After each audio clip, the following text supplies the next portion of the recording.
Come with me on a blind date. It's risky, exciting, and I have a lot of questions because my blind date, she's not Indian, neither is she American, European, or comes from China. Because my blind date, she comes from Vietnam, and her name is Vinfast VF6. And today, like any other blind date, I plan on knowing as much as I can about her in the limited time that I have with her. Well, that's what you do on a blind date, right? Because I haven't been on any. But as a review, we won't be taking a look at the specs and features only, but we will be taking a look at how the VF6 feels on the Indian road. We'll see how the cabin is, how comfortable it is, does the tech work, but more importantly, we'll see is the VF6 ready for the Indian conditions? But before we go ahead, you know the drill. It's like, share, and subscribe to the Car and Bike YouTube channel if you haven't already, and hit the bell icon as well so that you can be notified every time we bring out a new and informative video such as this one.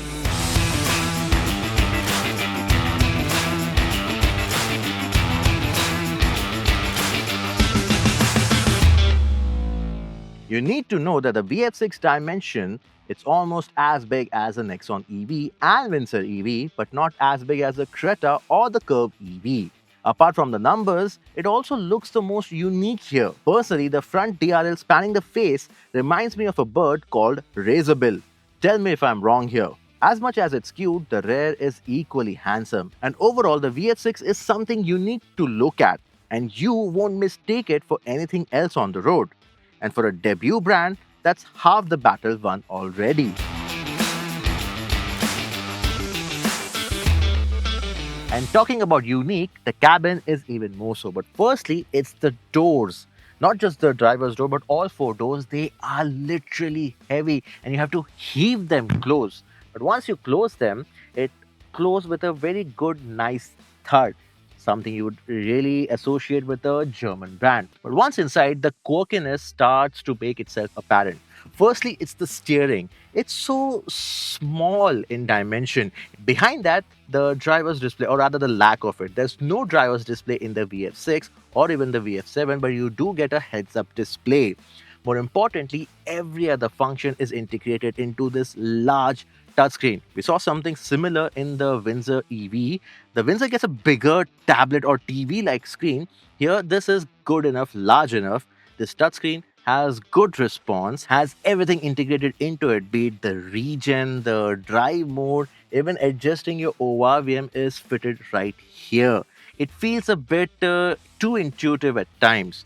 However, the screen in itself is smooth, lag-free, has simple interface, but could do with better UI. Then there's the gear selector, or rather the toggle switches for the gear selector. The weird thing is there's R, N, and D. All three buttons have illumination, but there's no illumination for the park. It's weird, but no illumination. It should have had a red illumination where everything else is green. And lastly, the button which is marked with a star over here, it is for the drive mode, and when you toggle it, it changes the drive modes on the screen, but you barely notice it because it occupies 0.001% of the entire screen. You barely notice it.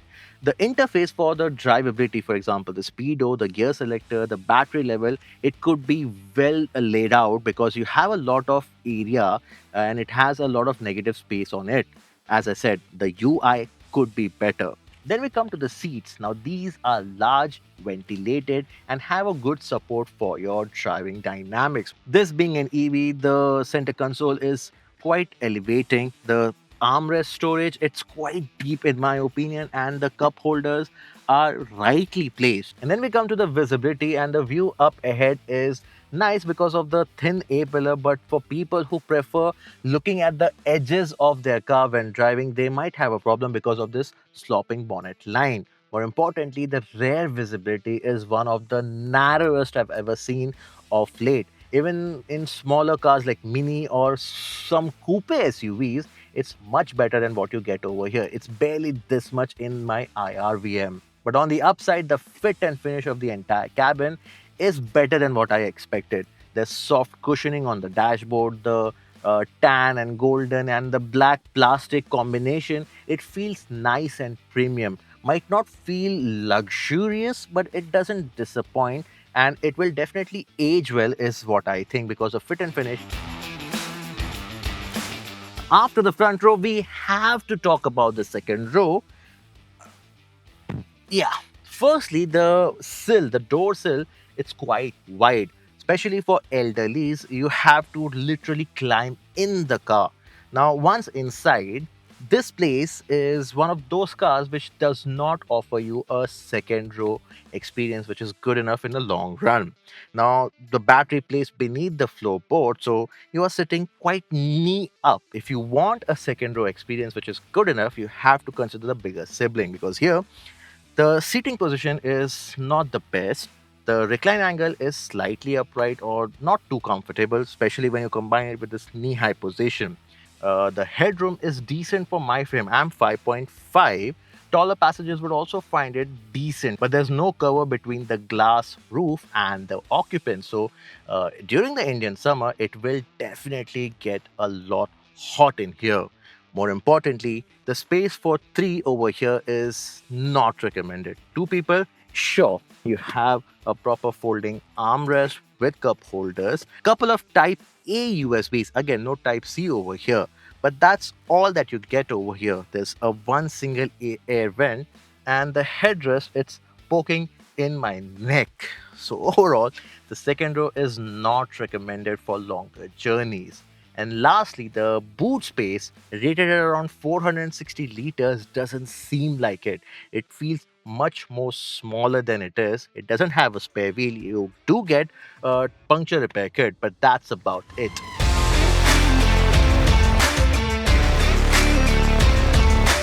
Now, unlike the bigger sibling, the VF7, where you get two battery pack options as well as a choice of dual motor all-wheel drive setup, here in the VF6 you only get one battery choice. It is the 59 kilowatt hour battery pack, which is technically more than what you get in the Curvv EV, the Creta EV, and even the Windsor EV Pro. The only other car which has a bigger battery pack than this in this space is the upcoming Maruti Suzuki e-Vitara. Now, as for the power output, the front axle mounted single motor, it makes around 200 bhp and 300 Newton meter, which again is more than all the cars I mentioned earlier. The claimed 0 to 100 km per hour time is 8.8 seconds. Now, on the move, it has a very European demeanor. You feel like you're driving one of those German cars, more so because of the way it is set up. More importantly, you do feel like you have almost 200 bhp at your disposal. It feels quick, not dramatically quick, but quick nonetheless. But on the flip side, with almost 200 horsepower going to the front wheels, along with the steering, there is that inevitable torque steer. So even if your steering is slightly turned in and you go hard on the throttle, the front wheels, they struggle to keep up. Also, you do feel it's almost 2 tons of weight while on the move, especially when you try to push it hard. The suspension, it is stiffly strung, like one of those European cars, right? And there's little to no give in the suspension setup, especially when the roads start to feel like a teenager's cheek. You feel all the irregularities and the bumps and creases, everything is sent inside the cabin, and it does tend to make you feel uncomfortable, especially in the longer journeys. However, at the same time, the same stiffer suspension setup, it helps or it gets better when the speed increases. Now, talking about the steering, as I said, the steering wheel itself is so small and so tiny and so cute, it feels like you're maneuvering a go-kart. Sure, there is a little bit of a dead center where you give a movement to the steering and there's no movement in the car. But past that, the steering is very light, very quick, going 2.5 tons lock to lock. But the way it is set up, again, as I said, it takes the cues from the German brands. So the driving dynamics, it does feel sporty indeed. The stiff ride quality also translates to amazing stability at highway speeds. You can be doing triple digit speed and the car barely notices it. Now it's an EV, of course it needs to have a brake energy regeneration system in place. But over here, all the setting, it's not strong enough. Surprisingly, even in its highest regen setting, there's no visible or no noticeable regen that kicks in when you lift off the throttle. You do get three drive modes: the Eco, Normal, and Sport. Now, in the Eco and the Normal, the difference in the driving is barely noticeable. It's the Sport mode that does feel eager. Once you switch into the sport mode, the acceleration is very unlinear but very quick. It feels like a dog without a leash, but in the real world condition, it translates into quick overtakes. And by quick overtakes, I mean really quick overtakes. However, the claim range of the VF6 is around 463 kilometers for the version that we are driving here right now, and that is under MIDC cycle. Now, to give you a perspective, I've just dipped below 50% on the display screen, and at the 50% mark, the indicated range or the remaining range was showing me around 230 kilometers. Now, 50% at 230 kilometers gives you a realistic range of 460 kilometers indicated. Now, I assume with this size of a battery pack and a really good battery management system that I've seen so far, it would do in the real world condition anything between 400 to 450 kilometers.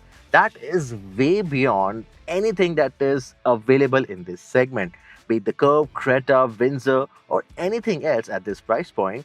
Anything between 400 to 450 kilometers is a really good figure to have, and that really should work in the VF6's favor. What also works for it is the support for 100 kilowatt DC fast charging. The range dropping version that we have here is also fitted with the whole range of ADAS, and it also works brilliantly, be it the adaptive cruise control, the emergency braking, or the blind spot monitor all around. Keeps on beeping and it might get annoying, but the best thing is you can actually switch off every single feature. You do get this feature where every other car surrounding you is visible on the display, a feature that you usually used to get in Tesla, and more recently you get it in the Mahindras. But if you want this feature, no other car in this segment or price point is offering it. It's the cheapest car, I think, which is offering this feature. For Mahindra, you have to shell out a little more, which also tells you a lot about this car. It has got a lot of things going for it. It has a lot more features. It is besting its competition in many ways, be it the features, the pricing, or the way it is to drive behind the wheel. Now, one thing that I learned today, like you would on any blind date, is the VF6, it's not perfect, but it is a lot lovable, and it has a lot of things that could be improved upon so that we can take things forward. Sure, the quirkiness is still present, the ergonomics is not the greatest, and the second row experience is not for everyone. You should get the VF7 if you're looking for a more practical choice. But the VF6, it drives well with a strong performance. It has all the features and gizmos expected from this segment and some more. It's also priced well, where it is not as expensive as the Creta Electric or the Mahindra BE6, but also feels more expensive than the car it is priced higher than, like the MG Windsor. There's also the factor of sales and service network, which will need some time to establish in the long run in the country. So overall, the VF6 has something which is currently missing in this segment, a character. And as I said earlier, it is not perfect, but it is a lot lovable if you are ready to overlook its shortcomings and appreciate it for what it is. And I hope a lot of EV buyers also appreciate the trait of the VF6 that I found out today on this blind date. But that's all from me in this video. I hope you liked it, and if you did, do hit that like button and share this video with someone who's looking to buy an electric crossover and may consider the VF6 for themselves. And if you have any other questions regarding this car that I haven't covered in this video, you can write them down in the comments, and I promise we will address them all personally. But that's all from me in this video. This is Bilal signing off. Until next time.